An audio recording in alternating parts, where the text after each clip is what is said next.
The year is 1000 AD. Leif Erikson and his Vikings have just set foot on the shores of Vinland, what we now call North America. But instead of abandoning their settlement, as history tells us, they stay. They build, they expand, and the Viking presence in the New World grows. At first, the Native American tribes view these strange newcomers with curiosity. The Vikings, fierce warriors and master shipbuilders, established trade routes, exchanging iron tools and weapons for furs and food. Some conflicts arise, but over time, alliances are forged. The Vikings introduce metalworking and new warfare tactics while adopting local survival techniques. By the 1200s, Viking settlements stretch along the eastern coast of North America, reaching as far south as the Gulf of Mexico. When European explorers like Columbus arrive centuries later, they do not find an untouched land. They find a powerful Viking empire. History takes a drastically different path.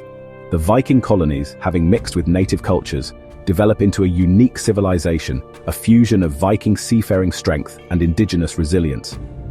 Their influence spreads, shaping the language, traditions, and even government of the continent. The democratic traditions of the Viking Thing assemblies merge with native council systems, creating a new form of governance long before the idea of democracy spreads across Europe. By the time the Industrial Age begins, America is not an English colony, but a Viking one. Instead of Washington, D.C., a grand capital city named after Leif Erikson rises, its government halls resembling great Viking longhouses. The architecture of its cities is unlike anything in our world, massive wooden and stone structures adorned with dragon-headed carvings, reflecting the spirit of the longships that once ruled the seas.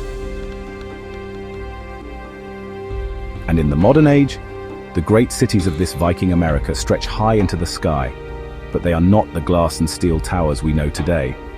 Instead, skyscrapers are built with intricate woodwork, resembling the ancient stave churches of Norway, with sweeping rooftops curved like the prows of Viking ships. The skyline is a blend of modern engineering and ancient craftsmanship, a world where the echoes of the past shape the future. Perhaps we'd speak a language more like Old Norse, with words borrowed from indigenous tongues. Perhaps the Statue of Liberty would be a towering Viking shield maiden, standing proudly with an axe and shield. Perhaps instead of celebrating Columbus Day, we would honor the day Leif Erikson first set foot on these shores. One small decision, one different outcome, and the world as we know it would be unrecognizable.